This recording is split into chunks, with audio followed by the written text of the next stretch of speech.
Good.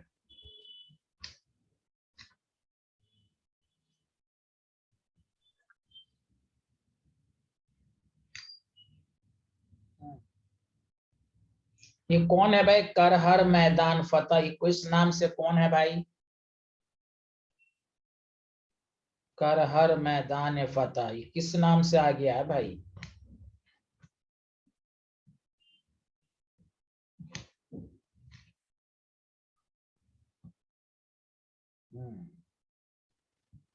चलिए, तो हम लोग on the basis of nuclear spin, तो ये आपको बताया गया था 2 तरह का होता है, हाँ या ना? जल्दी बताइए। Yes sir. ठीक, उसी के नीचे आप नोट लिखिएगा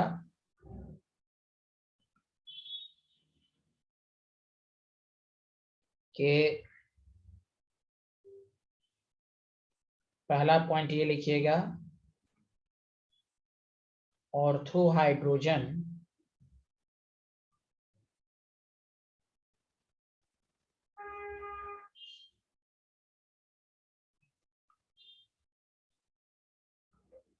is more stable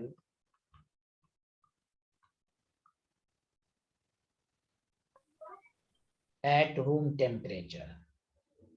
आपसे ये पूछ सकता है रूम टेम्परेचर पर कौन सा होता है, तो ऑर्थो आप याद रखें।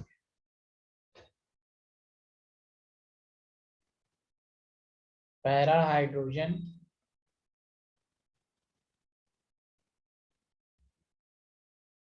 Stable at low temperature.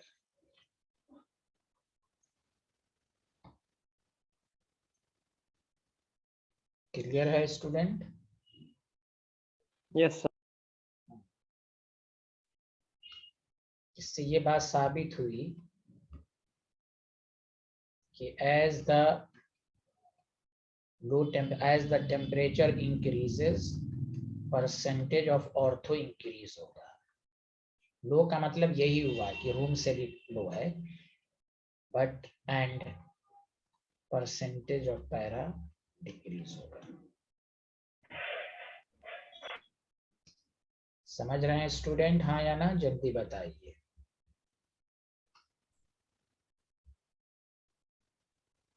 Yes sir. Good. मान लीजिए अगर आपको एक ऑब्जेक्टिव इसमें दे दे, लिख लिया सारे लोगों ने, हाँ या ना? जल्दी बताएं। No sir. No sir.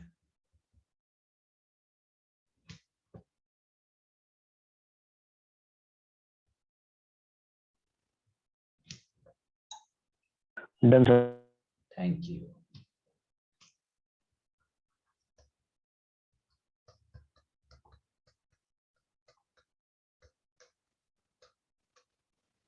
Para hydrogen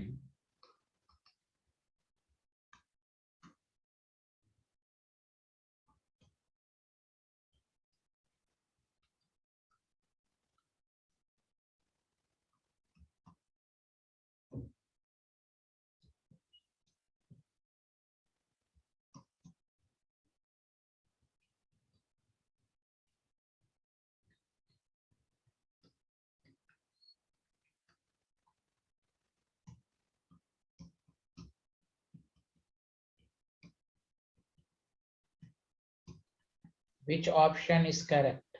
D. D. Clear है सबको? बोलिए हाँ या ना? Yes sir.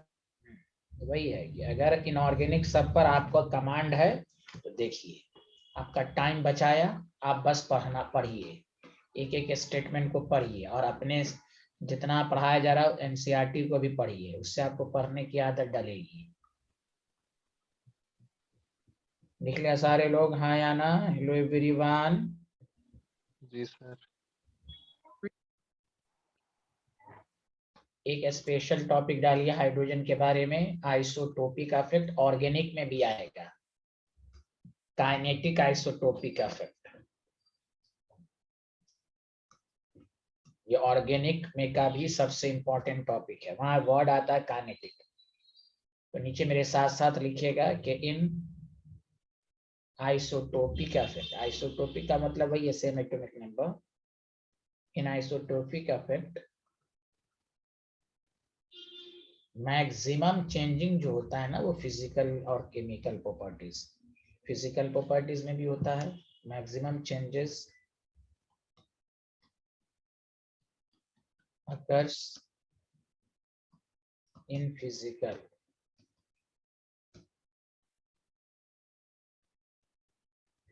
properties like melting point, boiling point, bond energy. Chemical में भी चेंजिंग होती है while मिनिमम चेंजेस, लेकिन अगर चेंजिंग होगी तो दोनों में, जैसे भाई आपको रेट ऑफ पूछ देगा हाइड्रोजनेशन, इलेक्ट्रोफिलिक सब्स्टिट्यूशन में पढ़िएगा deuterium, CH bond, CD bond, CT bond, ये सब वहां भी आएगा ऑर्गेनिक में, उसको कहते हैं काइनेटिक आइसोटोपिक इफेक्ट। तो मिनिमम चेंजेस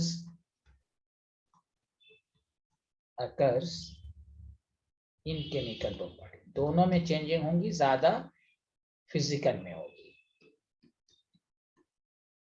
क्योंकि फिजिकल में मास नंबर डिफरेंट होता है आइसोटोप में,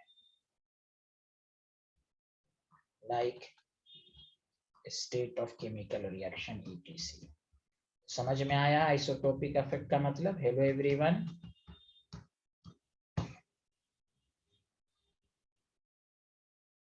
हेलो एवरीवन। Yes, sir.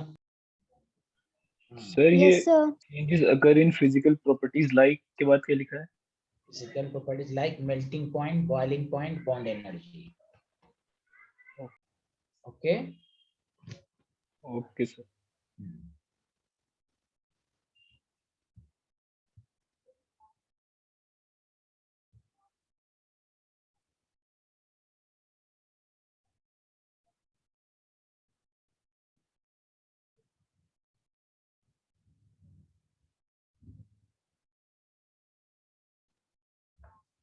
भैया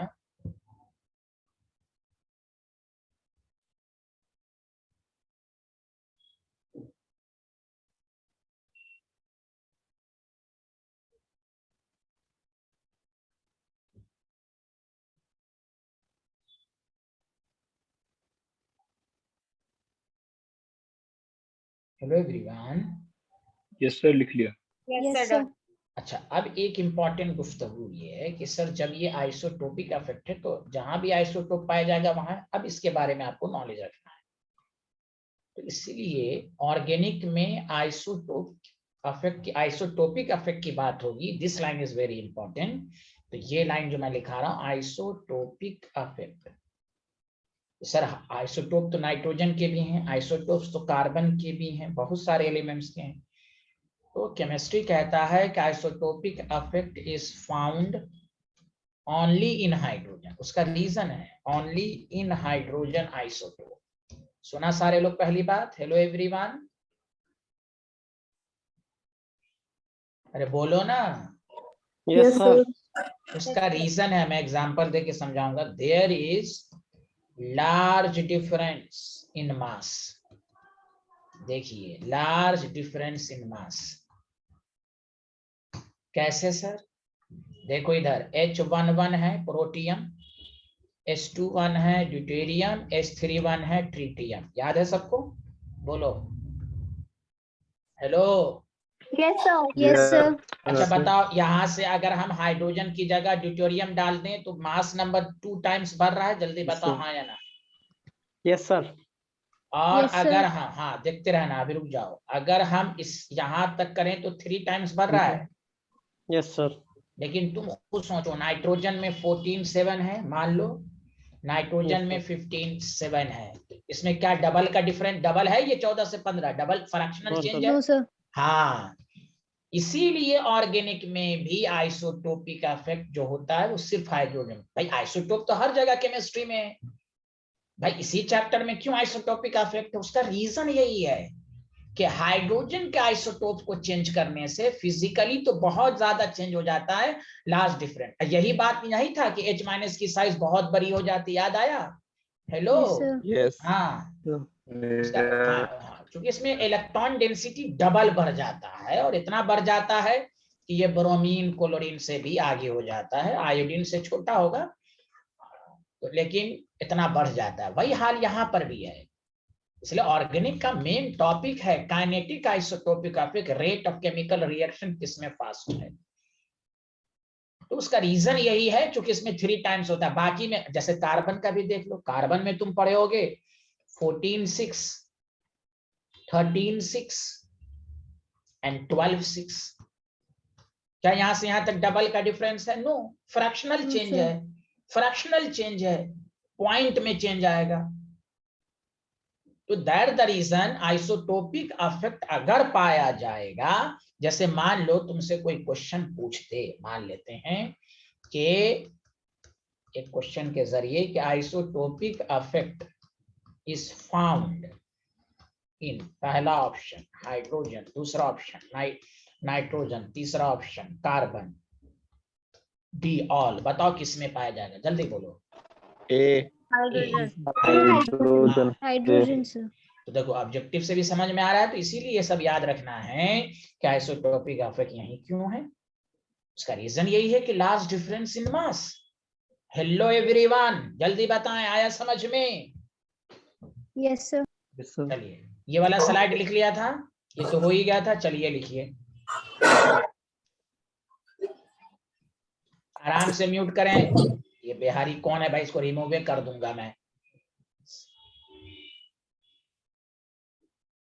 म्यूट किए रहें, जब टीचर पूछे तब यस या नो आंसर दें।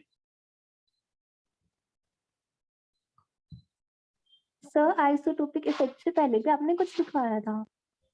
क्यों नहीं, बहुत हो गया था। बिहार की हैं क्या आप? टाइमली 1:15 में क्लास है, क्यों नहीं आई आप? अल्लाह रहम करे इन पर, अल्लाह की विशेष अनायत हो।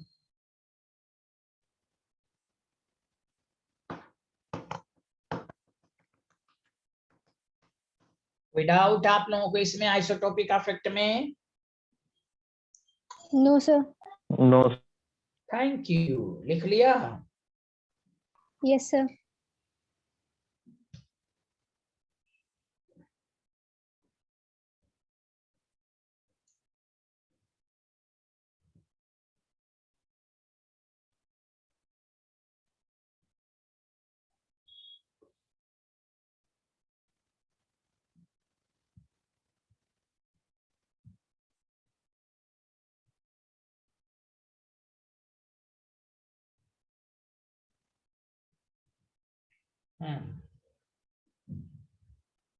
बताइए, लिख लिया? Hello everyone, yes sir. Yes sir. Yes sir.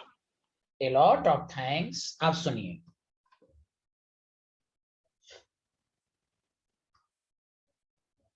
जैसे आपको जैसे ऑर्गेनिक का मैं एक थोड़ा सा आपको प्रोमो पेश करना चाहता हूं। यही सब आता है, which of the following reaction is fast. जैसे आपने ये रिएक्शन पढ़ा है ना, अल्ट्रावायलेट लाइट के प्रेजेंस में फ्री रेडिकल सब्स्टिट्यूशन होता है, बोले हाँ या ना? यस। देखिए कोई नहीं बोल रहा है भाई। हाँ, CD3Cl। अरे आपसे पूछेगा, यहाँ पूछ देगा R1, यहाँ पूछ देगा R2, तो कहना R1 ग्रेटर देन R2। क्योंकि मैंने पढ़ा चुका हूं ना, CH की बॉन्ड एनर्जी कम है, ये वीक बॉन्ड है। हेलो, कल टेबल लिखवाया था ना आइसोटोप का, CD-CT बॉन्ड ज्यादा स्ट्रॉन्ग है, तो यहाँ CH बॉन्ड वीक है, तो इसलिए केमिकल प्रॉपर्टीज का रेट ऑफ रिएक्शन ज्यादा होगा। बोलो आया समझ में? हेलो एवरीवन, ये डिटोरियम है, D for deuterium, isotopic effect. ए अल्लाह, कोई बोल ही नहीं रहे हैं। Yes sir. हाँ, because CH bond energy is less than. अरे ये बॉन्ड एनर्जी का ऑर्डर लिखवाया था ना पिछले क्लास में टेबल में। Yes sir. Yes sir. हाँ, तो बोला करें भाई, please is less then CD bond energy. यही सब ऑर्गेनिक में आएगा, तो इसी का आइसोटोपिक इफेक्ट इसलिए ऑर्गेनिक में एक स्पेशल टॉपिक है। तो लोग कहते हैं ऑर्गेनिक में कहीं पर एनसीईआरटी में आइसोटोपिक इफेक्ट नहीं, देखिए हाइड्रोजन चैप्टर की वजह से देगा। चलिए आगे बढ़ें, लिख लिया इसको? Yes sir, done. Yes sir. Yes sir. और लोगों ने लिख लिया, बताइए। Yes, sir. ओके। अच्छा, कभी कभी ये भी पूछ देता है, कंक्लूजन लिखें सारे लोग। कंक्लूजन के परसेंटेज प्रोडक्शन ऑफ डाईहाइड्रोजन। सबसे ज्यादा जो दुनिया में कमर्शियल सब पढ़ाई है हम लोगों ने, डाईहाइड्रोजन कैसे होता है। तो देखिए, पेट्रोकेमिकल, वही जिसमें कोल गैस शिफ्ट रिएक्शन सब पढ़ा था हम लोगों ने। पेट्रोकेमिकल से पूरी दुनिया का 77% हाइड्रोजन इसी से आता है, ये सभी पूछ देगा। कोल से 18%।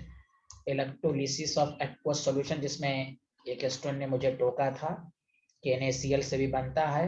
और आपको मालूम है ना, एक्वस सॉल्यूशन अब 99.9% प्योर कहाँ से मिला था? BaS2 से। हाँ, एक्वस सॉल्यूशन, एक्वस सॉल्यूशन समझा कि नहीं, 4%। अब बाकी अदर में वही सब आया जो हम लोगों ने पढ़ा है, अदर से 1%। तो ये भी कभी कभी पूछ देता है। एक एक लाइन NCERT की इंपॉर्टेंट है, कुछ भी पूछ देगा। क्या मैं आगे बढ़ूं? Hello everyone. Yes, sir. Yes, sir.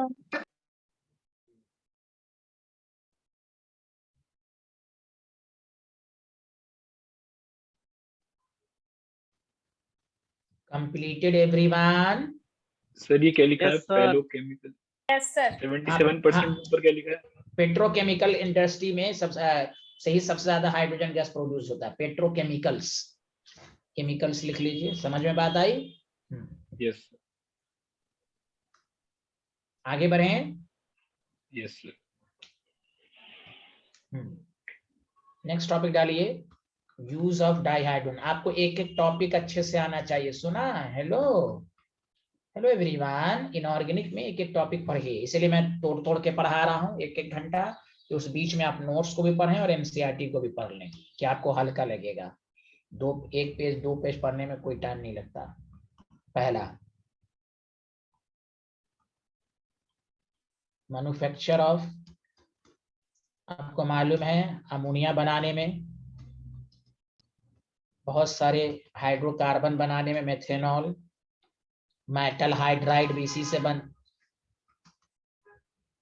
Metal hydride, वनस्पति घी तो समझ रहे हो ना, वनस्पति घी। अरे बोलो ना यार, हाइड्रोजनेशन Yes, sir. करके नहीं Yes, पढ़े? sir. हाइड्रोजनेशन करके हम करते हैं ना, ऑयल से पास कराते हैं वनस्पति घी, लेकिन हम तो घर ही में बना लेते हैं। Yes, sir. ESCl ETC। दूसरा, मेटलर्जिकल का मतलब ये होता है कि मेटल के एक्सट्रैक्शंस में मेटलर्जिकल प्रोसेस, इसमें कहाँ होता है, मैं इसका ट्रिक्स दे देता हूँ। Reduction of heavy metal oxide. Heavy metal oxide का मैं मतलब बता देता हूँ। हेवी मेटल ऑक्साइड, तुम लोग इलेक्ट्रोकेमिस्ट्री पढ़े हो ना? Yes, sir. हाँ, तो वही हेवी मेटल ऑक्साइड में देखो, मैं रिएक्शन बता देता हूँ। हेवी मेटल जो भी है, देखो H2 गैस है, पैलाडियम एक्वस से आएगा, हेवी मेटल है। PD सॉलिड, देखो रिड्यूस कर दिया कि नहीं? जल्दी बोलो हेलो एवरीवन, कुछ तो बोलिए, कुछ तो बोलिए। यस। अगर तुम जनरल फार्मूला याद करना चाहते हो तो ये देखो, इसका general formula MXOY, heavy metal oxide. Heavy metal oxide याद रहेगा।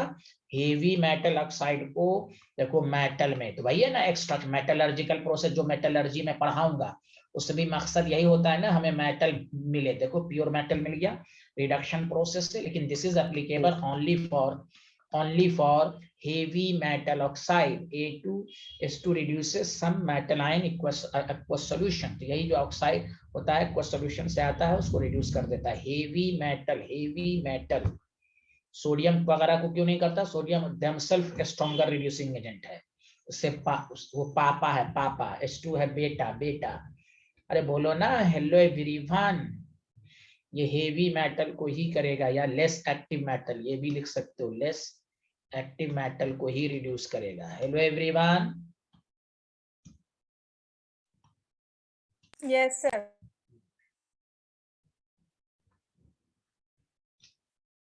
ये सर स्लाइड N2 होता है सबसे ज्यादा रिड्यूसिंग। कौन बोला? N2 सबसे ज्यादा रिड्यूसिंग होता है। किसने बोला? N2 कैसे रिड्यूसिंग एजेंट होता? नॉन मेटल है। बिहारन हमने कहा, सोडियम बोला मैंने, सोडियम वगैरह सब, लिथियम सोडियम जो एक्टिव मेटल है वो स्ट्रॉन्गर रिड्यूसिंग एजेंट होता है। ये N2 कहाँ से बोली? अरे N2 क्यों आया आपके माइंड में? सर वो थोड़ा सुनने में मुझे गलत सुनने सा में लगा। क्यों है? आप सुनने में, आप ही यही लगता है आप लोग फसाद लगाती हैं गांव देहात में सुन के। अच्छे से सुना करें जी। कैंडिडेट लोग क्यों लड़ाई कराती हैं गांव देहात में? यही सब तो होता है। वेरी गुड, कोई बात नहीं है। बड़े बड़े शहरों में छोटी बातें होती रहती है। नाइट्रोजन मैंने नहीं बोला था, N2 सोडियम वगैरह बोला था। वो सब एक्टिव मेटल, एक्टिव मेटल को हाइड्रोजन रिड्यूस नहीं कर पाएगा, है कि नहीं? आया समझ में? अरे आया, जिन्होंने गलत सुना Yes, उनको sir. आया। हाँ चलिए, लिख लिया आपने यूजेस में? Yes sir. Yes sir. तीसरा है कटिंग में और वेल्डिंग में, ये मैं लिखा चुका हूं। अच्छा, टॉर्च वाला एक लिखाया था ना, ऑक्सी हाइड्रोजन टॉर्च, याद है सबको? Yes sir. यस सर, लिखाया था। हाँ,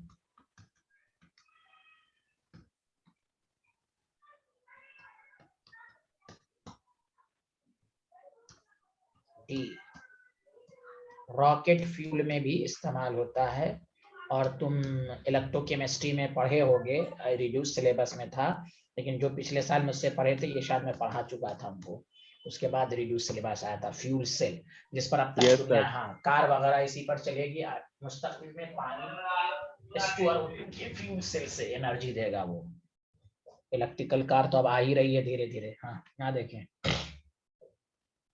तो देखिए, आपको एक एक टॉपिक, आप कोई कहेगा हम यूजेस, इसलिए मैं एक एक दिन आपको एक क्लास और मैं बड़ा, इस हफ्ते एक और क्लास लूंगा मैं रात में। इसीलिए आप एक एक चीज को पढ़िए, हर दिन पढ़िए, एक एक चीज को पढ़ के जाइए, कोई बहाना नहीं कीजिए। ये सब यूजेस वगैरह भी आ जाता है, इसलिए इसके क्वेश्चन की भी मैं प्रैक्टिस कराऊंगा। तब मैं क्या कहते हैं, बायोमॉलिक्यूल शुरू करूंगा। पहले लिख लिया सारे लोगों ने? हाँ या ना, जल्दी बताएं। Yes sir. Yes. बहुत ही अच्छे आदमी हैं आप लोग। चलिए आप टॉपिक डालिए।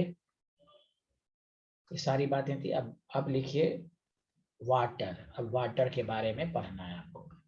किसके बारे में पढ़ना है बताइए? वाटर। आपको मालूम है ना वाटर किस फॉर्म में पाया जाता है? दो फॉर्म में पाया जाता है ना, ये बेहरी। Yes.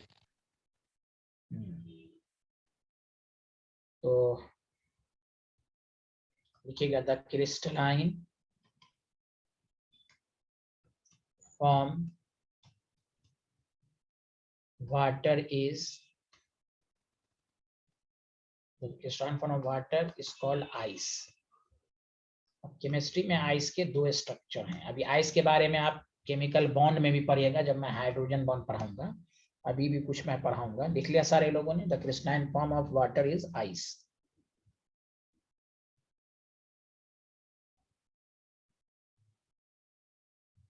Yes, sir. Very good. देखिए, आइस का केमिस्ट्री में दो तरह का स्ट्रक्चर। आइस याद है ना, ice floats at the surface of the water. अरे बोलिए hello Yes, sir. Everyone. Yes. Yes, sir. देखो 0 डिग्री सेल्सियस पर आइस का जो स्ट्रक्चर होता है वो हेक्सागोनल स्ट्रक्चर होता है, थोड़ा हाइड्रोजन का हेक्सागोनल स्ट्रक्चर पूछ सकता है आपसे, ड्यू टू हाइड्रोजन का। तो वही हेक्सागोनल में थोड़ा सा बीच में वैकेंट स्पेस ज्यादा आ जाता है, क्लोज तो है, सॉलिड तो है, लेकिन लार्ज एम्प्टी स्पेस भी है, structure due to hydrogen bond. तो ये डिटेल में आप पढ़िएगा आइस का, मैं एकदम डिटेल में हाइड्रोजन बॉन्ड में भी आप पढ़िएगा। तो इसमें थोड़ा सा आपको पेशेंस रखना है। 0 डिग्री पर हेक्सागोनल स्ट्रक्चर है due to hydrogen bond, but at very low temperature, यानी 0 से भी कम, उस पर भी आइस बनता है। वेरी लो टेम्परेचर, समझा कि नहीं? it crystallizes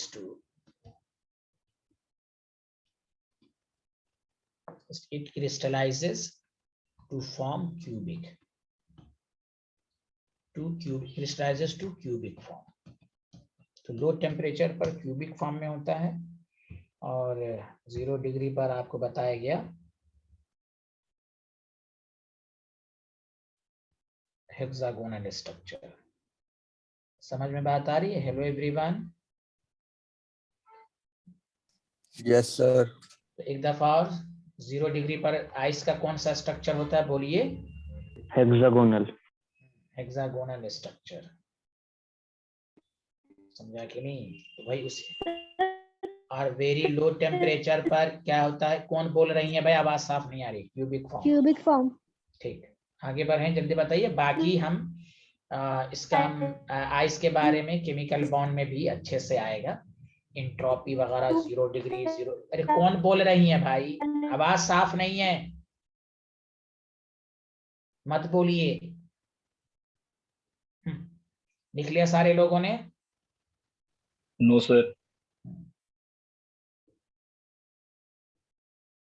तो मैं वहीं पढ़ाऊंगा 0 degree Celsius 0 to 4 degree Celsius. Water की डेंसिटी मैक्सिमम होती है आइस की, वो 4 डिग्री पर। आफ्टर 4 डिग्री वो हाइड्रोजन बॉन्ड में आप अच्छे से पढ़ेंगे। ओपन केज लाइक स्ट्रक्चर, 0 से 4 डिग्री पर डेंसिटी मैक्सिमम होती है, आफ्टर 4 डिग्री डेंसिटी घट जाती है। ये पूरा डिटेल में आप पढ़ेंगे। समझ रहे ना मेरी बातें? हो गया सर। हाँ, तो आइस का मेन जो है वहां पढ़ेंगे। चलिए नेक्स्ट टॉपिक डालिएगा, केमिकल प्रॉपर्टीज ऑफ वाटर।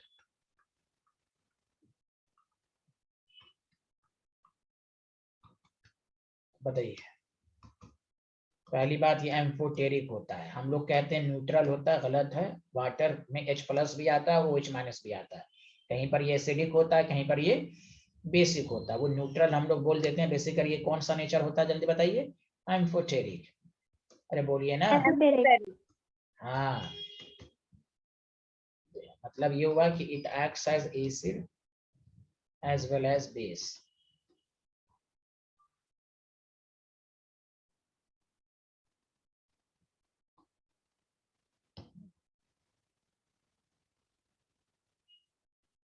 अब आइए दूसरा, मेटल के साथ रिएक्शंस कैसे होता है, इसका पूरा ट्रिक्स भी है। Reaction with metal.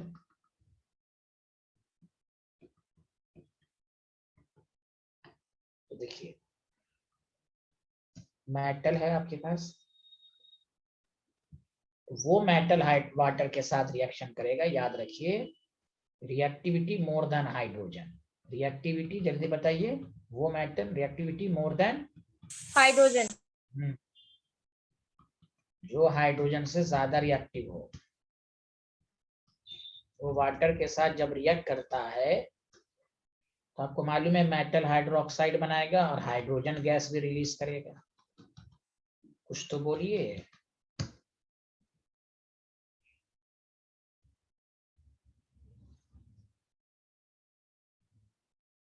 Yes sir.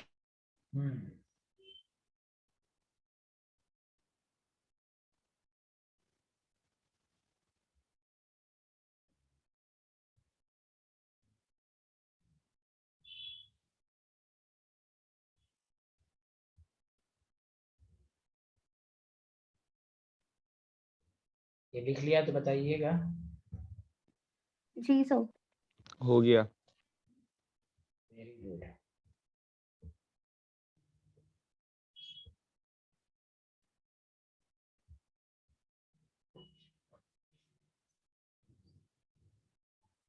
अब आइए, मैं जो आपको एक तरीका बता देता हूँ। जैसे आप इलेक्ट्रोकेमिस्ट्री में पढ़ा होगा, लिथियम है, सोडियम है, पोटेशियम है, कैल्शियम है, स्ट्रोंशियम है, बैरियम है, मैग्नीशियम है, क्रोमियम है, मैग्नीज है, जिंक है, आयरन है, कैडमियम है, निकल है, एसन है। देखिए, पहली बात, ये जो है और नीचे वाले वाटर के साथ तो रिएक्शंस करेगा, लेकिन याद रखिए gives H2 gas with normal water, cold water है आप कराइएगा, जितना ज्यादा रिएक्टिव होगा वो नॉर्मल वाटर से रिएक्ट करेगा। जैसे जैसे आप रिएक्टिविटी घटेगी वो मैं अभी लिखवा दूंगा, तो टेम्परेचर इंक्रीज, जैसे मैग्नीशियम, क्रोमियम, मैग्नीज, जिंक। अच्छा आयरन को नीचे रखिएगा, है ना। तो इसमें जो होगा gives hydrogen two gas with warm water, थोड़ा सा गर्म होना चाहिए। तो देखो रिएक्टिविटी घट रही है तो टेम्परेचर बढ़ रहा है कि नहीं, जल्दी बताओ हाँ या ना। हेलो, अरे हेलो। Yes sir. हाँ यस सर। अच्छा, तुम 9th में नहीं पढ़े आयरन स्टीम के साथ रिएक्शन करता, जैसे जैसे रिएक्टिविटी घटी और ज्यादा हुआ, याद रखो as the reactivity of metal decreases required temperature increases। हाँ या ना, सही बताओ, सही बताओ। अरे यस यार कोई सर। बोलते ही नहीं, एक ही बच्चा बोल रहा है यस सर, बाकी लोग क्यों नहीं, लड़कियां क्यों नहीं बोल पा रही हैं? Yes sir. Yes, sir. ऐसे तो चिल्लाती रहती हैं, बोला करें भाई। हाँ चलिए लिखें इसको।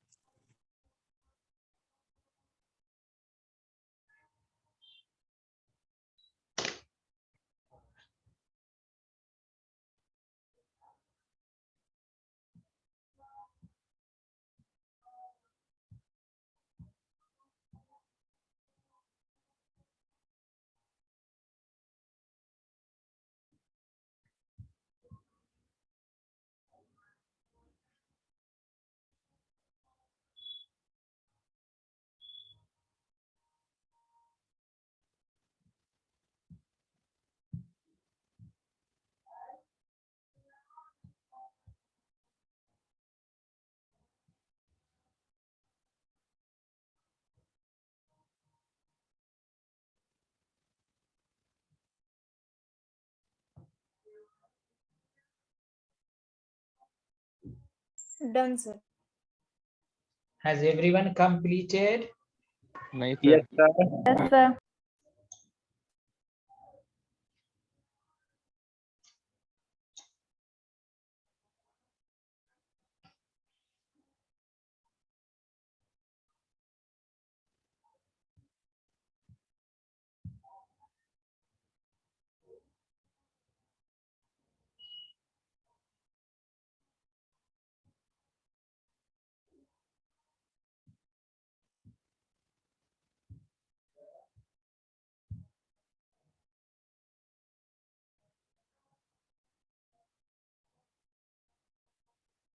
Done.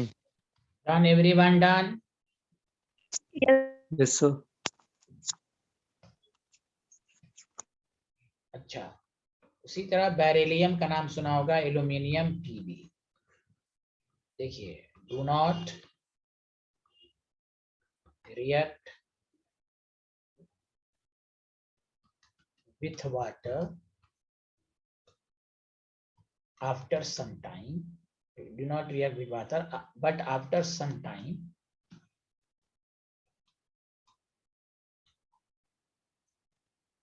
do not react with water after some time due to formation of, आपको मालूम है कि एल्युमिनियम पर प्रोटेक्टिव लेयर आ जाती है। ऑक्साइड। हाँ, due to the formation of protective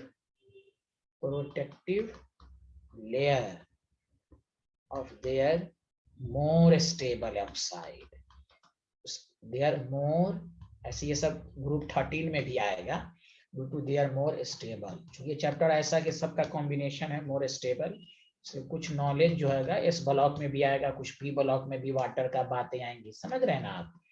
अरे बोलिए, वाटर एक ऐसा टॉपिक है, वो तो हर चैप्टर में आएगा, बोलिए हाँ या ना? Yes sir. हाँ, लिख लीजिए।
हम्म,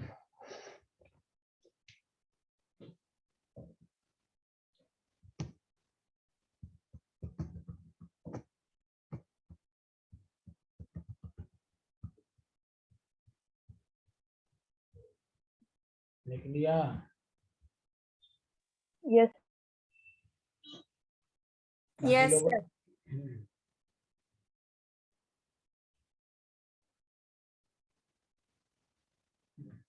याद रखिएगा, ये मैं फिर से बता दूं, ये कहाँ गया? हाँ, इसलिए कॉपर वगैरह सब रिएक्शन नहीं करता, हाइड्रोजन से कम रिएक्टिव है, इसलिए मैंने यहाँ पर एक लाइन लिख दिया है कि अगर रिएक्शन करेगा भी तो मोर रिएक्टिव वही हाइड करेगा। अब भले उसमें रिक्वायर्ड टेम्परेचर बढ़ेगा, रिएक्टिविटी घटेगी तो, लेकिन जो हाइड्रोजन से लेस रिएक्टिव है वो वाटर के साथ रिएक्शन नहीं करता है। सुना सारे लोग? इसलिए ये लाइन को ध्यान Sir. देना है। Yes sir. अब आइए देखिए, ये सब टॉपिक आपको पी ब्लॉक में भी पढ़ना है, लेकिन इस चैप्टर में भी जैसे reaction with non metal, metal है तो नॉन मेटल के साथ भी रिएक्शंस करता है, तो नॉन मेटल में एक सतर्क रहना है। ऐसे ये ग्रुप 13 में भी आएगा, और जैसे बोरॉन है, ठीक, कार्बन है, सिलिकॉन है, बस। तो इस ये ट्रायंगल समझ लीजिए आपका, ये जो है ये तीन को याद रखिए।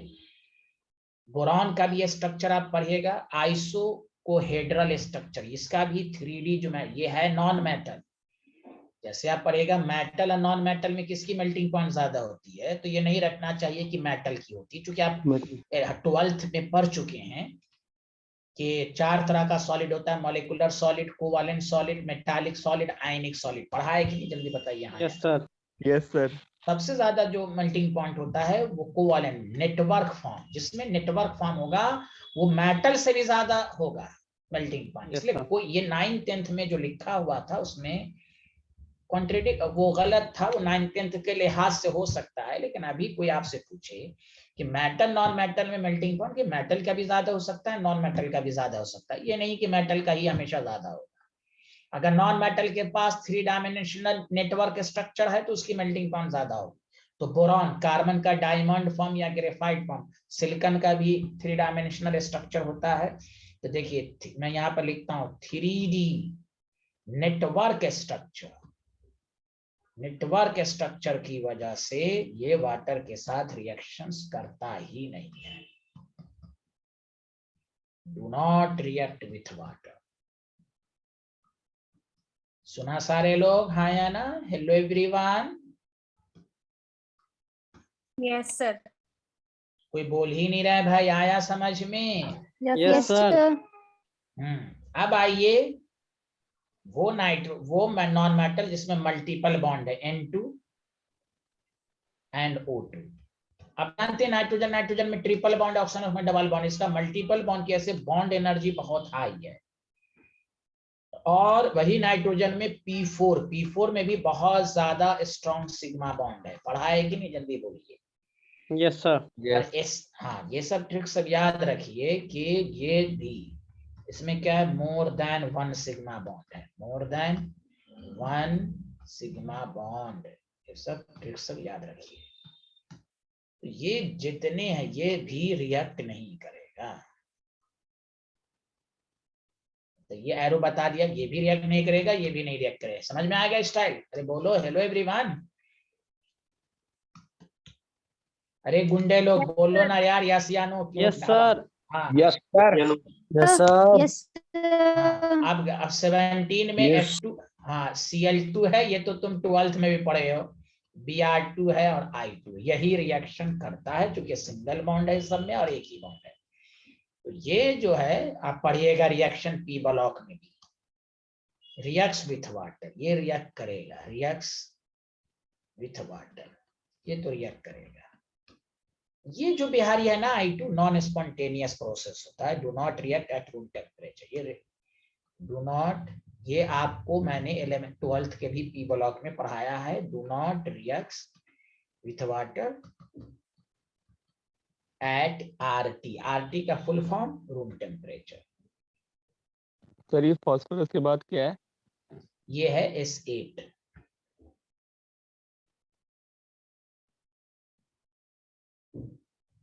यहाँ तक पहले लिखिए। यहाँ हाँ, इसका रिएक्शन प्रोडक्ट क्या बनता है ये सब हम लोग पी ब्लॉक में पढ़ेंगे। F2HFO2 बनाता है, Cl2HCl HClO बनाता है। ये सब आप 12th में पढ़े और हम पढ़ाएंगे भी आपको पी ब्लॉक में, वहां भी पढ़िएंगे आप।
लिख लिया? Yes, sir.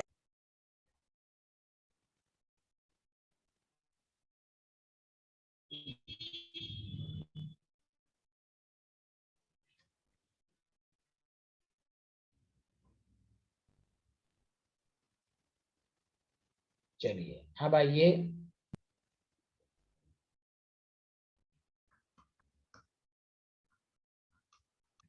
Reaction with ionic compound. Metal non metal का तो पढ़ ही लिया आपने, कुछ रिएक्शन आप आगे भी पढ़ेंगे। रिएक्शन विथ आयनिक कंपाउंड, या रुक जाइए, अभी रुक जाइए, अगर इसका रिएक्शन पढ़ना भी चाहते हैं। कहाँ गया Cl2 का? तो देखिए Cl2 है ना, और वाटर है, सिंपल है, HCl और HClO बनाएगा। बहुत ही आसान है, ना समझ में है तो देखो Cl को ब्रेक कर दो तो क्या बनेगा, Cl प्लस और Cl माइनस बनेगा। बोलो ना यार, हेलो हेलो। और यहाँ से H प्लस और HO माइनस बनेगा, तो स्टाइल याद रखो। ये इधर उसको ऐड करा दो और ये इधर ऐड करा दो, HClO नहीं हो जाएगा? बोलिए हेलो एवरीवन। Yes sir. हाँ, यस सर। Br2 वाटर के साथ नहीं समझ में आया?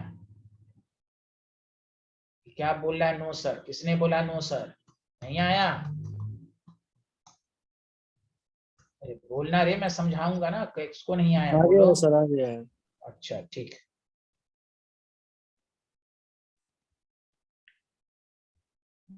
क्लोरीन ये सब ऐसे 12th में पढ़े हो। F2 वाटर के साथ जो होता है तो HF भी होता है और O2 भी होता है, लेकिन हायर कंसेप्ट ये कहता है कि क्या कहते हैं इसको, मिनिमम अमाउंट में ओजोन भी बनता है। यहाँ मिनिमम अमाउंट में ओजोन भी, amount of O3 is also formed, इसलिए इसको कहते हैं ozonide oxygen is also formed। एसएनसीईआरटी में नहीं है, लेकिन ये नॉलेज के लिए रखिए आप।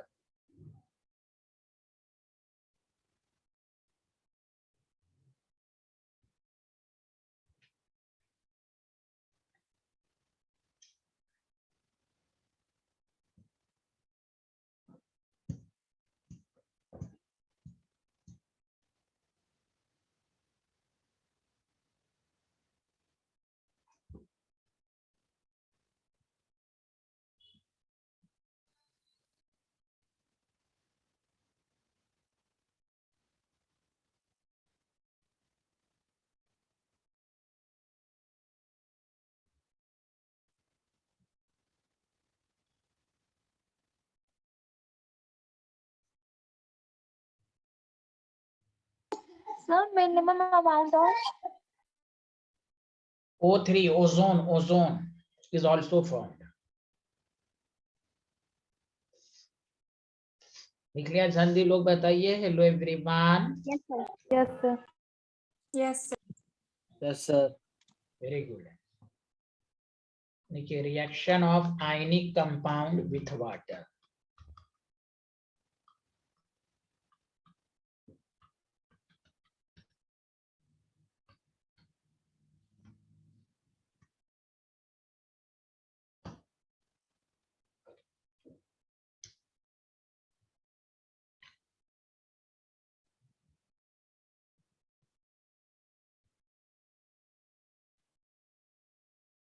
ठीक है। तो जैसे इसमें देखिए पहला ये है, कोई भी मेटल ऑक्साइड, ये तो हर जगह पढ़ना ही है, मेटल ऑक्साइड वाटर के साथ रिएक्शंस करेगा तो देखिए मेटल हाइड्रोक्साइड बनेगा। हेलो एवरीवन, जैसे आपके पास CaO है जिसको आप क्यूक्लाइन कहते हैं, तो वाटर है, तो याद रखने का तरीका Ca+2 इसके OH माइनस से अटैक करेगा, प्लस माइनस से माइनस प्लस में। हेलो एवरीवन, और H2 गैस निकल जाएगा। अरे बोलिए ना। Yes sir. Yes, sir.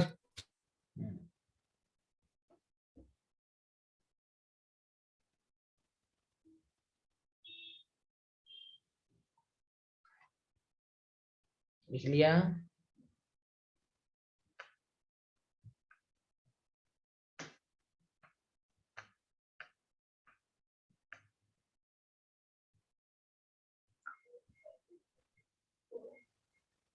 Hello, लिख लिया।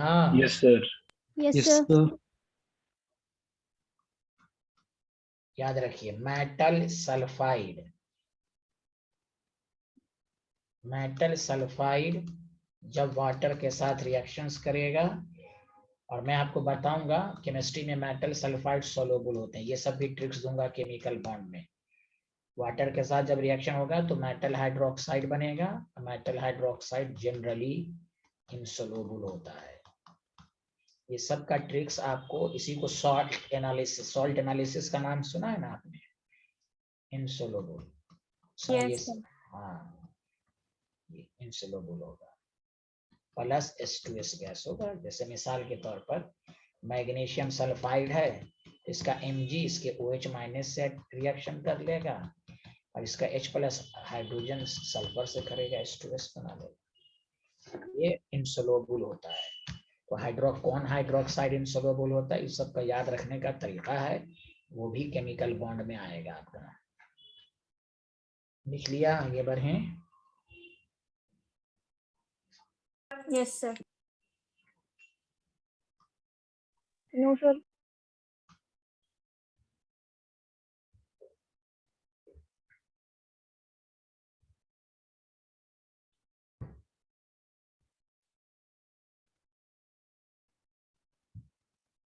यस।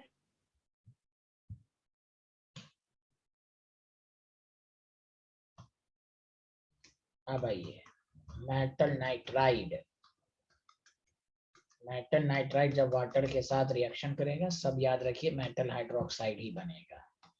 मेटल हाइड्रोक्साइड आपको मालूम है इनसोलुबल होगा, और देखिए नाइट्राइड है तो अमोनिया बन जाएगा। जैसे अगर आपको कोई कहे Mg3N2 है, तो लोग जो कहते हैं हम केमिस्ट्री में इनऑर्गेनिक के रिएक्शन को कैसे याद करें, देखिए Mg इसके OH माइनस से रिएक्ट करेगा, तो कुछ तो बोलिए, और इसका N3 माइनस इसके H से अटैक करेगा तो NH3 बन जाएगा। Yes sir. Yes, ammonia gas निकल जाएगा। सब है।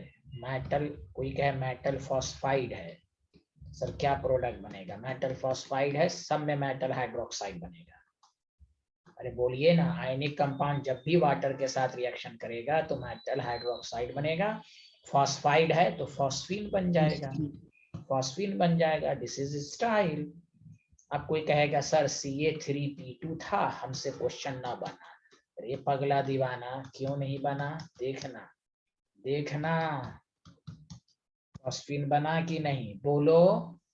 Hello everyone,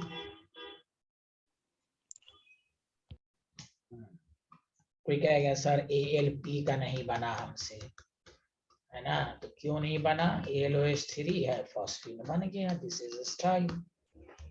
any problem? No, sir.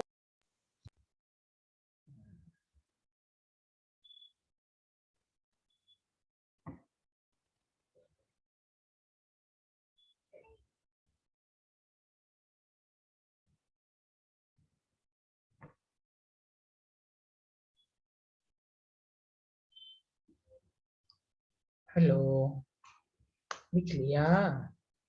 Yes sir. No sir. Yes. हम्म,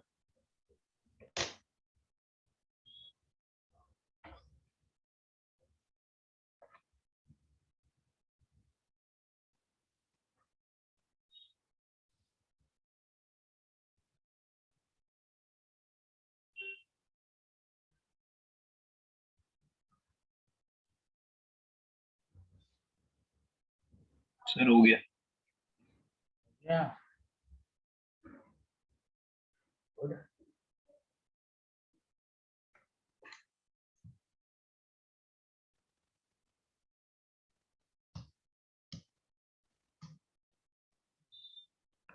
आयनिक कंपाउंड में लास्ट है मेटल हाइड्राइड।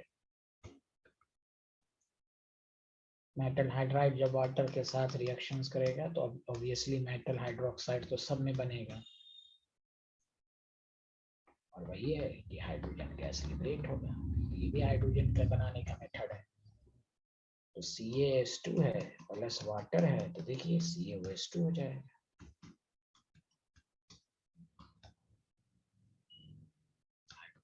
लिबरेट होगा। आया समझ में? बाकी और है, जैसे इस ब्लॉक सब में भी पढ़ेंगे, परऑक्साइड सब क्या रिएक्ट करके बनाता है, ये सब वहां भी आएगा। लिख लिया सारे लोग?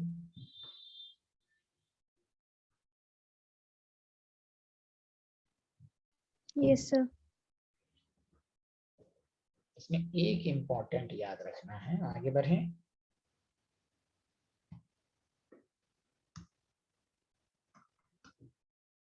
मेटल कार्बाइड भी आयनिक कंपाउंड होता है। कार्बाइड, मेटल कार्बाइड भी जब वाटर के साथ रिएक्शंस करेगा तो मेटल हाइड्रोक्साइड ही बनेगा। आयनिक कंपाउंड को देख लो सारे लोग, और किसी में CH4 बनेगा, किसी में C2H2 बनेगा, किसी में C3H4 बनेगा। याद करो, एक आपको मैंने था, अच्छा एक मिनट, कार्बाइड में याद रखो मेथेनोआइड, C4 माइनस को कहते हैं। एसीटिलॉइड,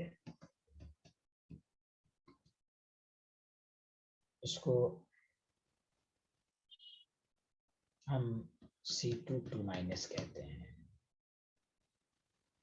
प्रोपेनोइड, ये 3 तरह का कार्बाइड आपको आएगा C3 माइनस। अब देखो, तुमको याद है एक दफा C2 मैंने आपको लिखवाया था कि कैल्शियम कार्बाइड में कितने सिग्मा पाए हैं, याद है? इसको तोड़ के पढ़ाया था मैंने आपको। Hello everyone, 1 sigma 2 pi. Yes sir. तो कैल्शियम कार्बाइड है। अब यही सब ट्रिक सब याद रखो, तो भाई CaH2 बनेगा और C2H2 इथाइन बनेगा। याद आया? देखो C2 माइनस है, एसीटिलोइड। हेलो एवरीवन, और मैंने इसका भी दिया था Mg2C3, तो प्रोपेनाइड है तो प्रोपाइन बनेगा। कुछ तो बोलिए, कुछ तो बोलिए। Hello everyone. Yes sir. C3H4 बनेगा। और एल्युमिनियम कार्बाइड अगर है Al4C3 तो मीथेन बनेगा AlOH3। तो ये सब आप याद रखें। अब ये सब कोई रटने वाला नहीं रहा कि कार्बाइड का जब रिएक्शन रहेगा तो मेटल हाइड्रोक्साइड के अलावा मीथेन, इथाइन, प्रोपाइन बनेगा। C पे 4 माइनस मेथेनोआइड, C2 पे 2 माइनस एसीटिलोइड, प्रोपेनोइड। याद रहेगा सबको? बोले हाँ या ना? हाँ। हाँ, देखो ये बोल रहा है हाँ, ये बिहारी बोल रहा है हाँ।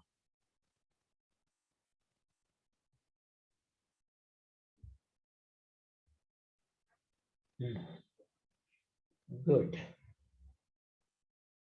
बाकी तो आप केमिकल बॉन्ड में हाइड्रोलिसिस रिएक्शन खुद पढ़िएगा बहुत ज्यादा, वहां और आएगा आपके पास पढ़ने के लिए। तो वाटर एक ऐसा रिएक्शन है कि ये तो हर चैप्टर में इसके रिएक्शंस हैं।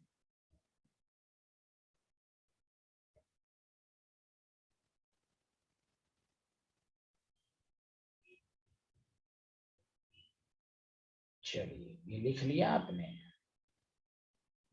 Yes sir. बहुत अच्छे आदमी हैं आप, न जाने क्यों। ठीक, any problem? No sir. Sir अच्छा, अब आइए इसी चैप्टर में एक ये है, आपको मालूम है ना वाटर के अंदर हाइड्रेट बनाने की भी टेंडेंसी होती है, फॉर्मेशन ऑफ हाइड्रेट। बहुत सारे कंपाउंड सॉल्ट जो हाइड्रेट के फॉर्म में पाए जाते हैं, हाँ या ना? जल्दी बताइए।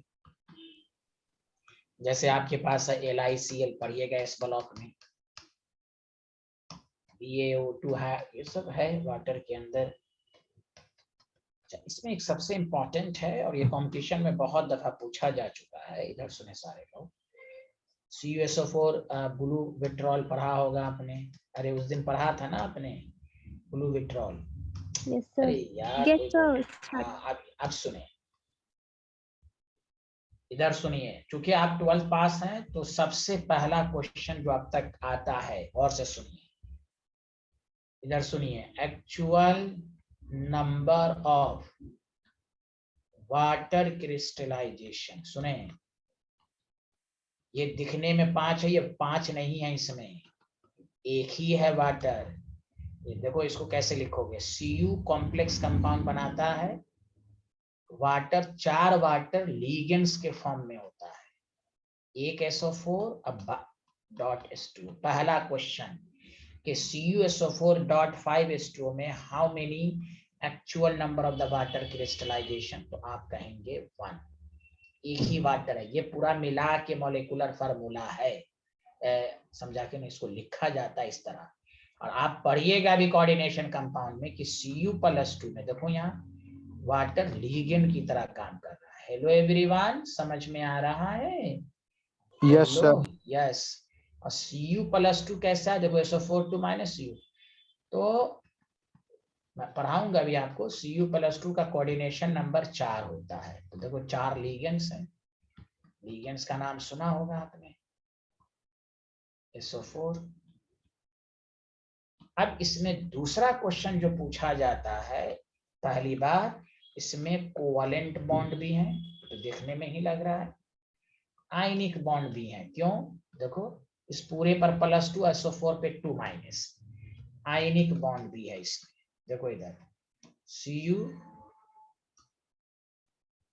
H2O4 +2 SO4 2-, there is a interaction है कि नहीं? Hello everyone.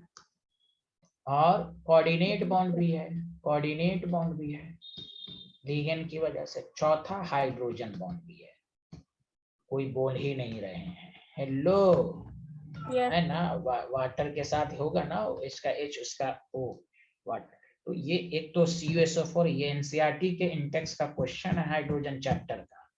ये कंपटीशन में बहुत दफा पूछे। इसी तरह बोरैक्स में भी आएगा, उसमें कितने क्रिस्टलाइजेशन है, तो वही क्वेश्चन पूछेगा जो आपके सिलेबस में है। तो CuSO4 में actual number of the water crystallization is 4, only 1 water crystallization hydrogen. कोई डाउट है आपको? Hello everyone. No, sir. No sir. चलिए लिखिए इसको।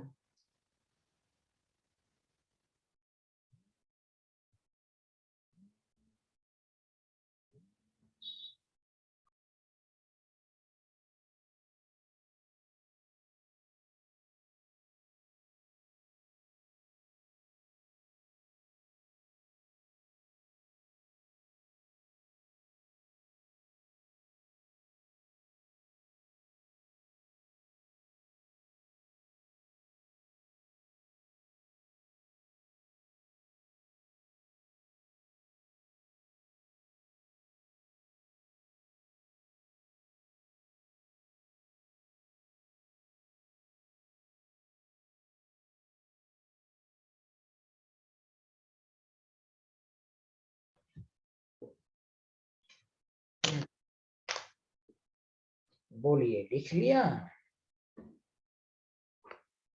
Yes sir.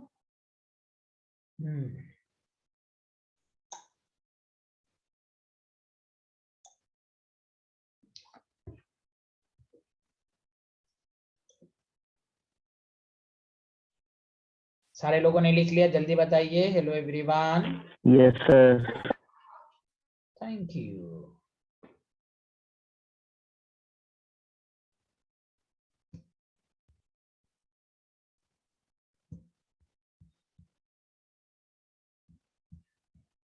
चलिए अब आइए,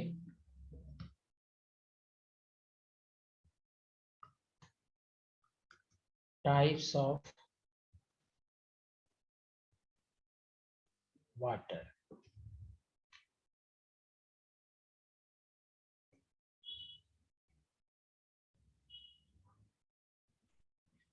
तो आपको मालूम है टाइप्स ऑफ वाटर 2 होते हैं।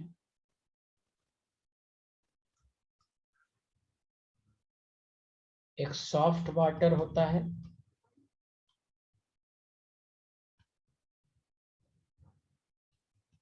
एक हार्ड वाटर होता है। ठीक है, तो सॉल्ट वाटर जो होता है फ्री फ्रॉम, देखिए मेरे साथ साथ लिखिए, फ्री फ्रॉम सोलुबल सॉल्ट, इसमें सॉल्ट फ्री रहता है। दूसरा गिव्स लेदर, झाग with soap easily.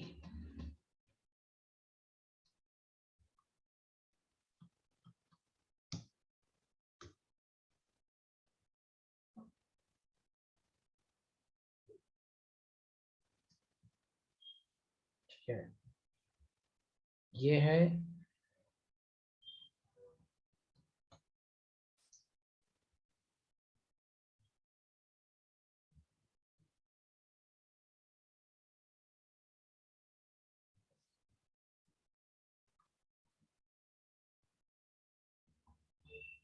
soluble salt of Ca+2 and Mg2+.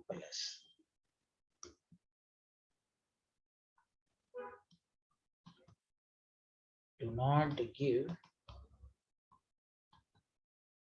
leather easily, देता है easily नहीं देता है with soap। बोलिए, आया समझ में? Yes sir.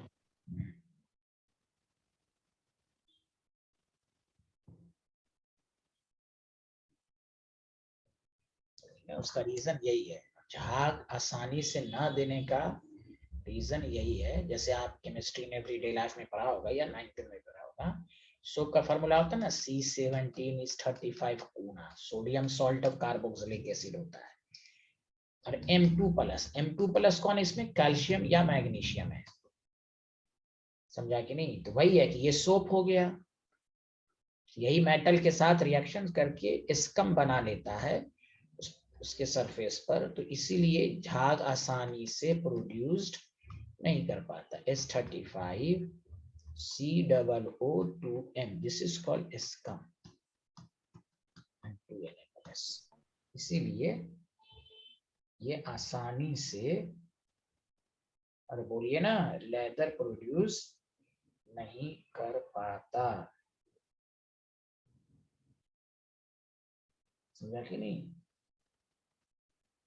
फेन प्रोड्यूस होता, फेन समझते हो ना, फेन, अरे बोलो ना, गंदगी जो होती है वही प्रोड्यूस, कम उसी को कहते हैं।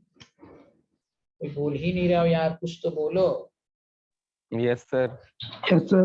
Yes sir. यस सर खाली बोलते रहते हैं बोलने पर। आगे बढ़ें, जल्दी बताइए। Yes. Yes, no sir. No sir. Sir नहीं हुआ अभी। लिखना बिहारी, लिखना आराम से लिखना।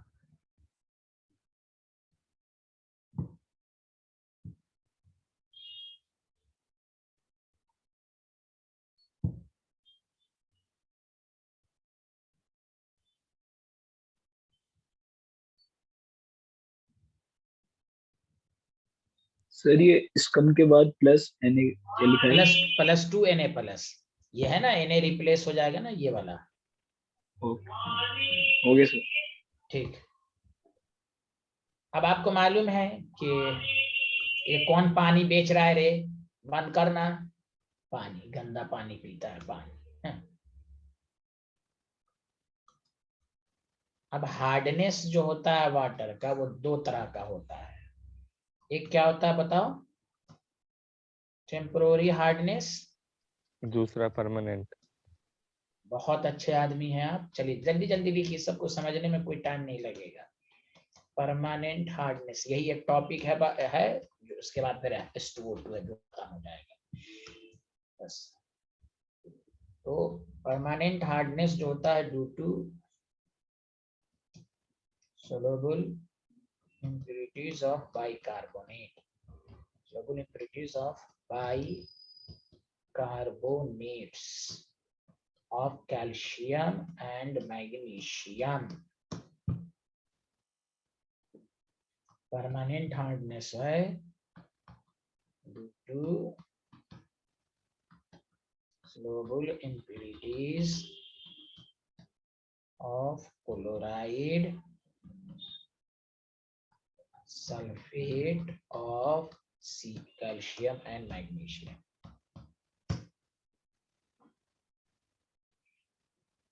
ये तो कम से कम है कि ये can be remove by boiling, ऐसे तो ये बॉइलिंग से रिमूव हो जाए, can be remove by boiling से ही तुम करोगे ना घर में,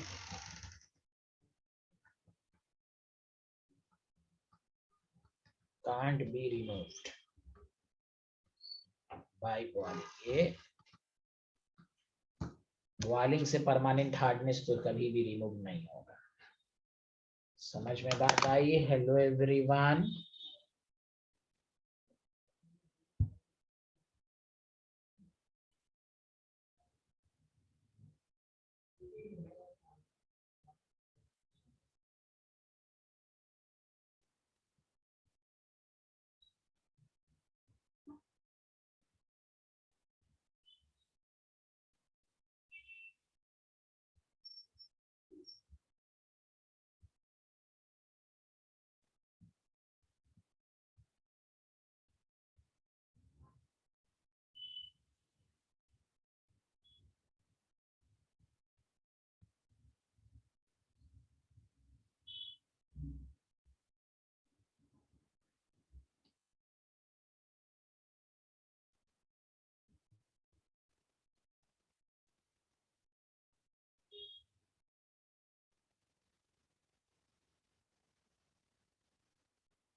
नहीं लिखा?